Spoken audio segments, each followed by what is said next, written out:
It's 8 o'clock.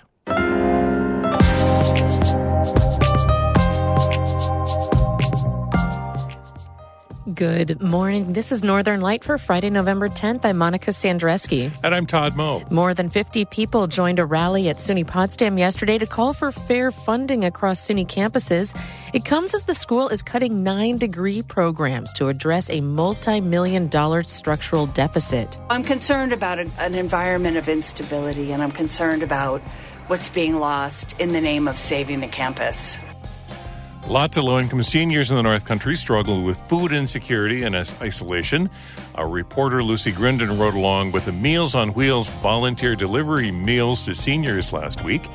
Also, a federal lawsuit is seeking upgraded discharges for more than 30,000 former service members who were forced out of the military because of their sexual orientation. How do you explain that to people, right? It's like kind of awkward because they're like, oh, is it a dishonorable discharge? And you're like, no, it's an honorable discharge, but it's involuntary, and they don't understand what that means.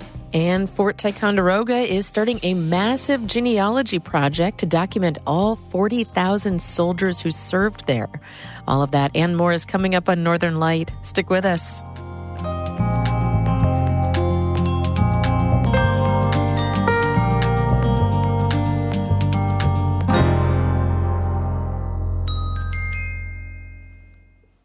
Broadcast of Northern Light here on North Country Public Radio is supported by CCOM Credit Union, serving the financial needs of people throughout northern New York and Vermont, in person, online at ccom.org, and on your smartphone.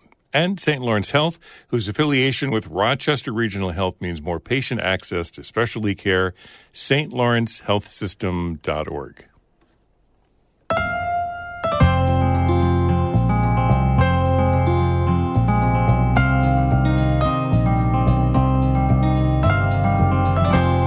This is Northern Light. I'm Monica Sandreski. And I'm Todd Moe.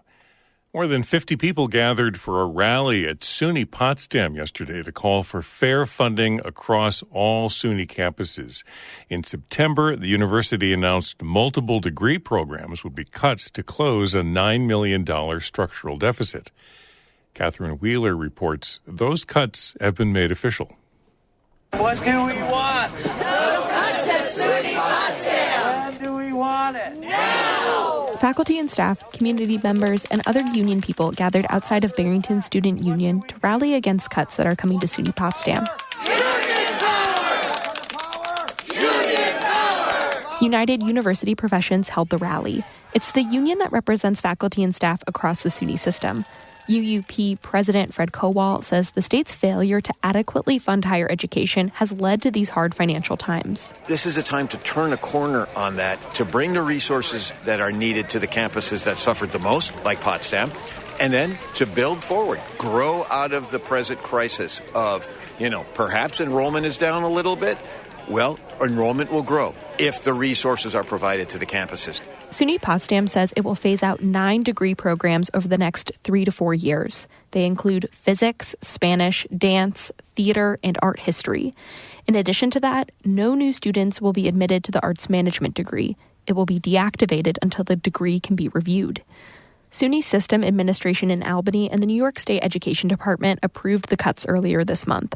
The university saved 4 programs: biochemistry, the Bachelor's of Arts in Chemistry, and the public health undergraduate and graduate degrees. I'm concerned about an environment of instability, and I'm concerned about what's being lost in the name of saving the campus. That's Jennifer Mitchell. She's an associate professor of English and Communication at SUNY Potsdam. Because basically what they're looking at is, in some cases, they proposed eliminating departments, but still offering the courses, which means staffing them with contingent faculty without the structure and the strength of a department behind them. In a statement to faculty and staff, SUNY Potsdam President Suzanne Smith said the cuts do not mean all faculty positions within those degrees will be eliminated.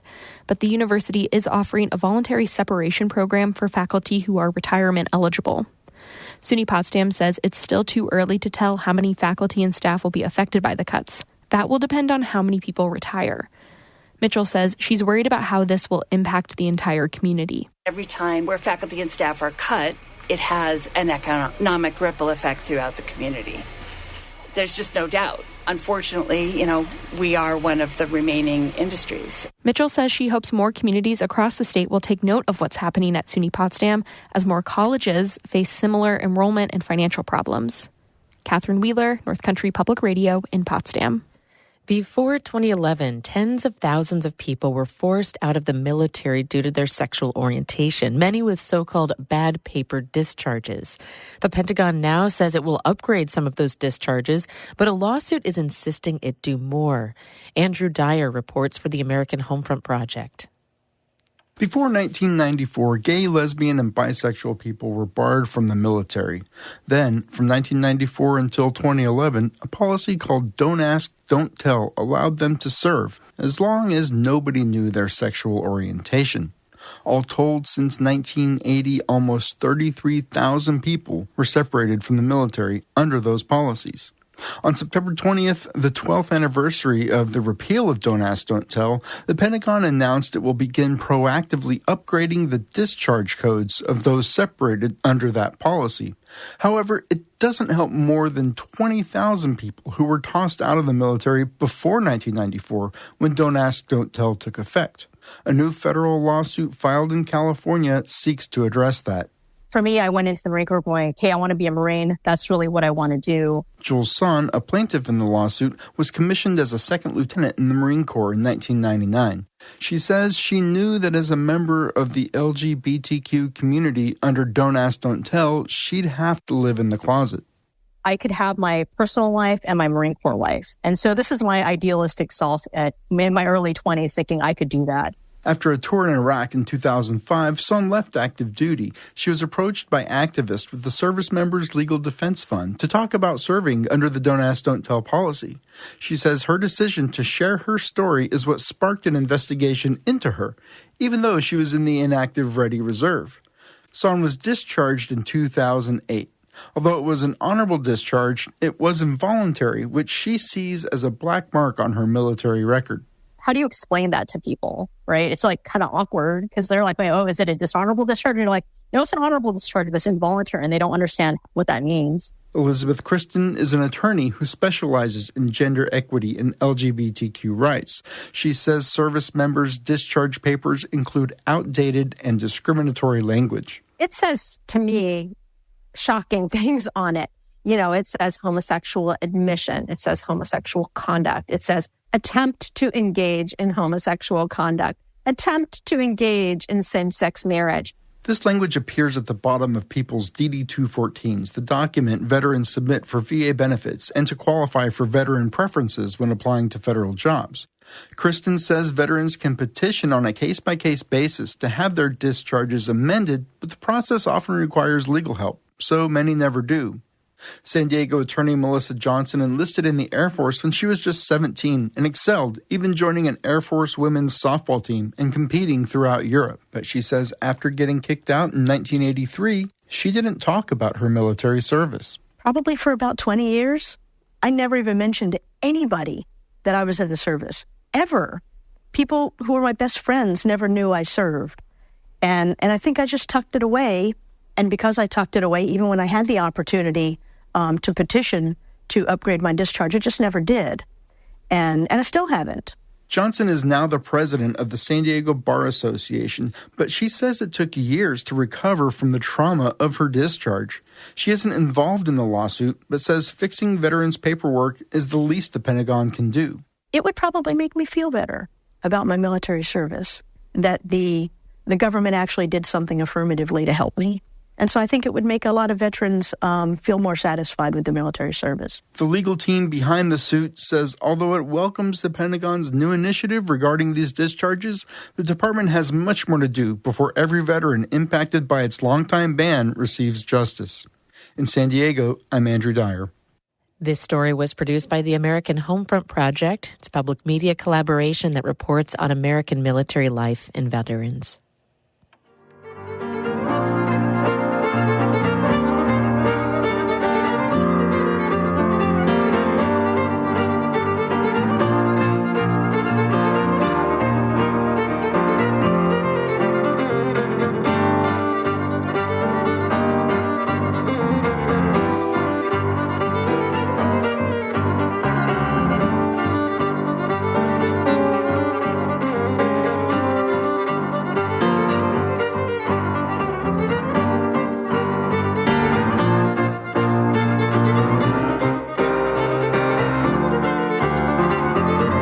You're listening to Northern Light here on North Country Public Radio. Time now is 10 minutes past 8. Good morning, I'm Todd Moe. And I'm Monica Sandreski. Just ahead, Fort Ticonderoga is doing their part to help us track down our family histories with a new massive genealogy project. We'll hear more coming up in just a few minutes here on Northern Light. That's Gretchen Kohler on the fiddle, Daniel Kelly on piano. You can hear more music by Gretchen Kohler and Barb Heller, host of String Fever, tonight at Traditional Arts in Upstate New York, Tawny in downtown Canton. It's part of the Fiddling Bear concert series at Tawny. Join them tonight, 7 o'clock at Tawny in Canton for 2 hours of great music. And then join tomorrow night at 7 o'clock, Saturday night, join Tyler DeZago for a concert at Tawny, also part of the Fiddling Bear concert series. 2 great concerts at Tawny tonight and tomorrow night starting at 7. Northern Light is supported by the Depot Theater, Westport, a professional equity theater in the Adirondacks, celebrating its 45th season, depottheater.org, and by Adirondack Foundation, making grants to nonprofits that address community issues of childcare, attainable housing, career pathways, basic needs, and more. AdirondackFoundation.org. The Office for the Aging's community meal site in Ogdensburg should reopen soon. The site at Centennial Towers shut down during the pandemic when the office had to devote staff to home-delivered meals. Andrea Montgomery is the director and says it should reopen in a month or two. They have a fantastic view over there. So you get to eat looking at the St. Lawrence River and the ships going by. It's gorgeous, and it's completely set up. One side is a dining room and the other side is set up as a lounge. Certainly there's a lot of older adults who live in Centennial Towers as well as Riverview. It's an easy walk over for those who live in Riverview to come and, get to eat with their friends. The Office for the Aging serves turkey dinners, meatloaf, and mashed potatoes for lunch Monday through Friday at sites throughout St. Lawrence County. Montgomery says these community meals go a long way to offsetting loneliness, isolation, depression, and food insecurity in older adults.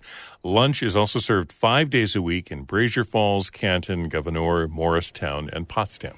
Not all seniors can make it to these lunches, though. Many can't drive or don't have a car and live in rural areas far away from the nearest senior center. Lucy Grindin rode along with a Meals on Wheels volunteer delivering those meals to seniors last week and brings us this story. Every Monday, Carol Raymonda spends an hour and a half driving to remote homes outside St. Regis Falls, delivering meals to seniors. She parks her car and grabs a paper bag from the trunk. Today's lunch is tomato basil soup. Some people get 1 meal at a time. Others get up to 4, lunch and dinner for Monday and Tuesday. Raymonda never just leaves the food on the porch. She always knocks on the door and chats for a while. Hi, beautiful. Hello. The woman who lives here has Alzheimer's disease. We step into a small, clean living space. There's daytime TV on in the background. So how are you doing today? It's been bad, but I feel a little better now. Raymonda gives the woman a long hug. Okay. It's rough. It's a rough day today. Yeah, it is. I know. Raymonda says she always gives a hug if someone seems like they need one. Sometimes she makes sure the hug lasts a full minute, counting to 60 in her head. Generally, people only hug for like 10, 15 seconds. They found if you hug them for a lot longer time, they start relaxing. I try to give her a hug most times I get in there, depending on how she is, because some days she's okay, she doesn't need a hug, but most of the time lately, she needs the hug. A lot of the seniors in this area are extremely isolated. Some of them don't have any family nearby, and they may not see anyone all week, except for the Meals on Wheels drivers. Their homes are miles away from the nearest town center, far from the nearest grocery store or restaurant. Raymonda says she feels compelled to help break through that isolation. I keep doing it because I feel I'm the only person they're seeing. If I don't do it and we don't have the people to do it, I feel I have to do it. I feel like I have an obligation. And I'm hoping when I get older, the services are there for me. The St. Regis Falls Adult Center, which coordinates the volunteer drivers like Raymonda, is the only one that serves this large 5-town area. Raymonda really knows all her clients. She's been delivering to them for years. She even knows their dogs by name. There's Daisy.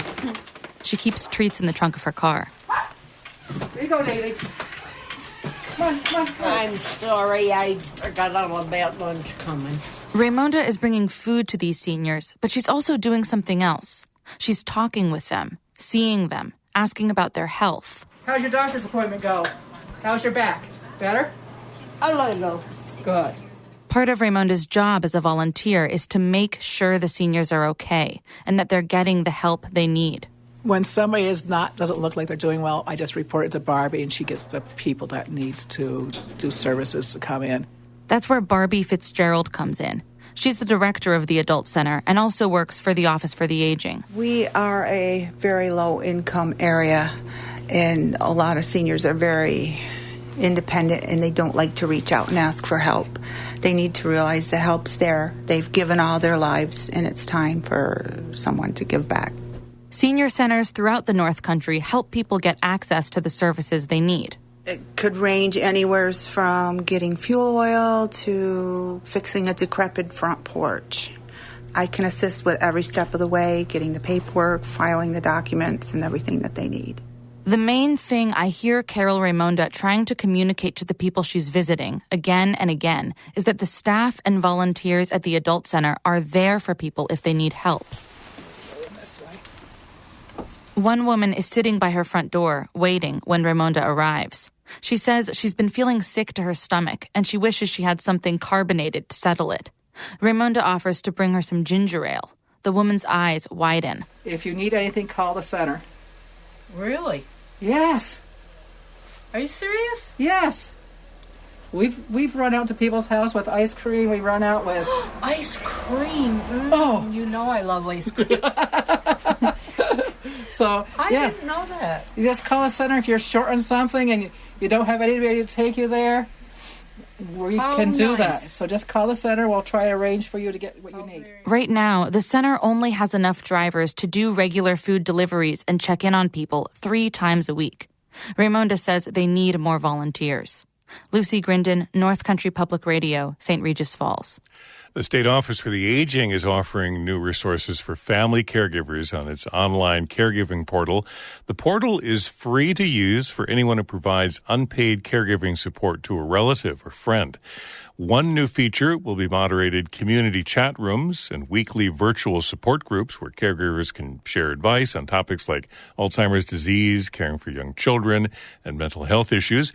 New mental health tutorials are also available on topics like depression and anxiety, bipolar disorder, PTSD, and how caregivers can maintain their own mental health while helping family members. The entire website is now available in Spanish. Jefferson County plans to open a daytime warming center soon with the nonprofit Watertown Urban Mission to provide a place for unhoused people to be indoors. The county's housing director spoke about the plan at a Health and Human Services meeting on Wednesday night, according to WWNY-TV. The director said the county will also be working with Emmanuel Congregational Church to serve regular dinners. Watertown's nighttime warming center has already opened for the winter at the Salvation Army building, but clients can only stay there between the hours of 8 p.m. and 8 a.m. It's time for snowmobile owners to re-register the vehicles before the winter. Snowmobile registration must be renewed annually. The Department of Motor Vehicles says registration fees go towards developing and maintaining snowmobile trails. New York State has more than 10,000 miles of snowmobile trails, including more than 1,000 in the North Country. Registration can be renewed online, by mail, or in person at the DMV.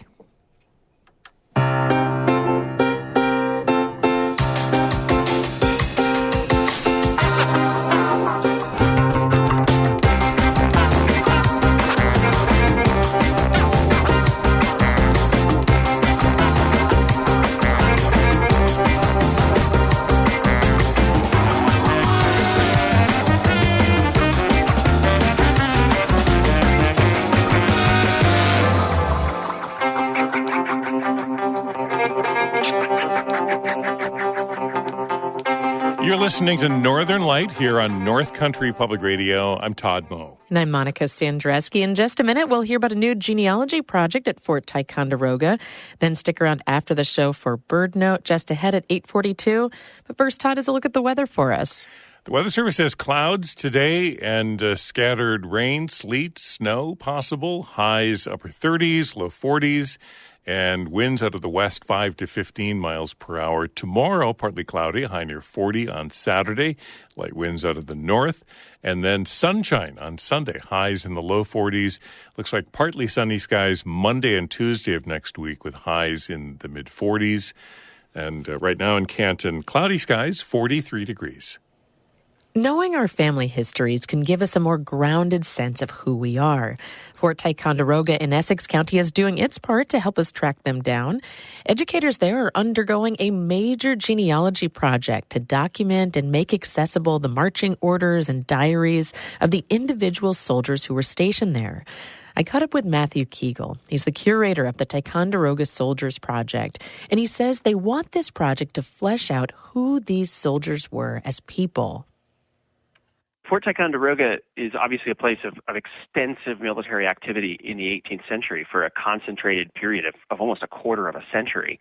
And we estimate that at least as many as 40 or 45,000 people were at this location during the French and Indian War, the American Revolution, and the period between them from literally all across the world.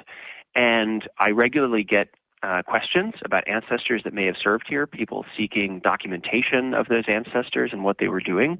And these records are buried here in our collection, as they are in other collections across the world. But we thought a good start in getting people access to these would be combing through our own collections and making them more accessible down to the level of individuals so that people could use them to reconstruct their family's history and learn more about the experience of soldiers and civilians that were at Ticonderoga in the 18th century. How are you going about doing this? Yeah, so thanks to the support for the very first phase of this project from the National Endowment for the Humanities and the National Society of the Daughters of the American Revolution, we've been able to bring on a project archivist for this project whose job has been to literally comb through these records, to catalog them, to digitize them, and literally go through them to pull out the names of individuals. Because we often think doing genealogical work, oh, well, you find their name on a muster roll, or basically a list of names, people who were enlisted in a certain military unit. But the kind of documents that we have, which is everything from orderly books, which record the daily orders of regiments, down even to powder horns, have the names of individuals on them. But it requires this careful level of kind of combing through these records to pull out individuals, both where we know they appear and other places where they may or may not appear, because it's often those other sources that provide additional information. You know, a muster roll that lists that somebody may be enlisted in a military formation only tells one part of the story. You know, it tells when they enlisted, maybe how much they got paid, and where they were at a single moment in time. But these other sources actually fill out the story of maybe a soldier was punished, maybe they were promoted, and that record appears in these other sources and provides a richer set of information for somebody looking for more on a particular individual. Can you talk a bit about the role of people with African descent at Fort Ticonderoga? Yeah, so that's been something that I've been particularly interested in diving into, because it's not something we think about often. And, you know, it's both soldiers and others. I think one of the things that we don't often realize is that the institution of African chattel slavery was alive and well in the Champlain Valley as the revolution began here. And it was connected directly to the experience of the military campaigns for which this place is better known. Skeensboro, which is now Whitehall, New York, at the southern end of Lake Champlain, was the kind of almost feudal domain, the manor of a Scottish officer named Philip Skene, who was part of the force that captured Fort Ticonderoga in 1759. His unit was actually many of the units that he was involved with were deployed to the Caribbean at the end of the 7 Years' War. They went to Cuba. And in Cuba, he exploited the British military's presence there to get involved in the slave trade. And by the time of the Revolution, became almost certainly the largest enslaver in the Lake Champlain Valley region. And there were, by most accounts, over 40 enslaved individuals working for him at the southern end of Lake Champlain who variously, although we don't know all of their names, we've been able to track down some of them, and they turn up, taking their freedom into their own hands and leaving, or by the beginning of the Revolution being captured by American forces under Benedict Arnold's command at the beginning of the war. We run into other individuals who were brought by other enslavers to the Champlain Valley who come up in the record by having escaped to Canada during the Revolution, looking for freedom within British lines, and others that wind up in American service. There were men who were both free and enslaved who get to this region from other places, from southern New England, for instance. One of the most famous is probably, although he's not directly at Fort Ticonderoga, his presence is in our collection, who was a free man from Massachusetts named John Bush, who is best known to history as an engraver of powder horns. And we have one of his finest horns in our collection that was actually owned by Robert Rogers, the famous partisan officer from Rogers Rangers during the French and Indian War. And for a long time, that horn was displayed as Robert Rogers' horn. But now, because of its stylistic details, we can assert that it is a John Bush horn, and he is part of that story now as well, as much or even more in some cases than Robert Rogers himself. And it's interesting because Bush was a literate individual. He was the clerk for his provincial American company during the time period and working in one of the most identifiable American art forms of the 18th century. And now we can tell that part of that story as well in the context of the broader conflicts that define this region during the 18th century. What is it about this project that you're clearly very passionate about it, obviously, obviously. And I wondered, what is it about this project that's really doing it for you? Well, I think, it's a couple of things. We are seeing, I think, nationally over the past decade at the very least, an increasing ability to track down family history through digital sources, databases, and others, think Ancestry.com and that kind of thing. And it's gotten people really engaged in family history. I was also, and maybe this isn't, the whole reason, but I was also surprised to find that although I'm not from this region, I was born in Vermont, but lived all over the country, as it turns out, there's an ancestor of mine that is on one of the rolls we have here at Fort Ticonderoga in our collections, who is from Pennsylvania, but whose regiment marched here and served here in 1776. And that was kind of a shock to me. I hadn't really thought about this ancestor from an ancillary line of my family, but to see that in paper, to see that physical connection was remarkable in some ways, even for me who does this, on a day-to-day basis. But it made what was, a couple sentences in an old family genealogy much, much more real. And for those people for whom this is not a career, I think those connections are even more meaningful and unexpected in some ways, and especially if we can do what we're trying to do with this project, which is to not just see their name on a piece of paper, but provide context with what they're doing. And that's where, some of the most rewarding experiences I've had here in connecting people with the past has been people that have literally looked up on our website for information, they have contacted me, and then they've come to the museum, not just to look at that document maybe with their ancestor's name on it, but to look through the other documents around the time period that those soldiers were here to better understand not just that they were here, but what they were doing. What was the experience of soldiering here in the Champlain Valley in the 18th century? And to know that somebody down the line connected to you as part of that experience, I think makes it more real than just, some dry lines in a history book. That was Matthew Keegle with the Ticonderoga Soldiers Project. You can check out the digital database at Fort Ticonderoga or make a research appointment with him. You can find a link at our website, ncpr.org.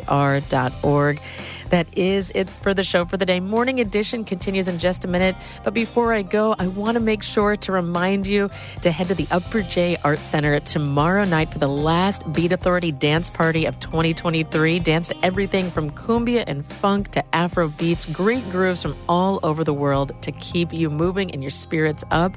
That's tomorrow night from 7 to 11 at the Upper J Art Center's Recovery Lounge. $10 suggested donation. Thanks so much for listening. I'm Monica Sandreski.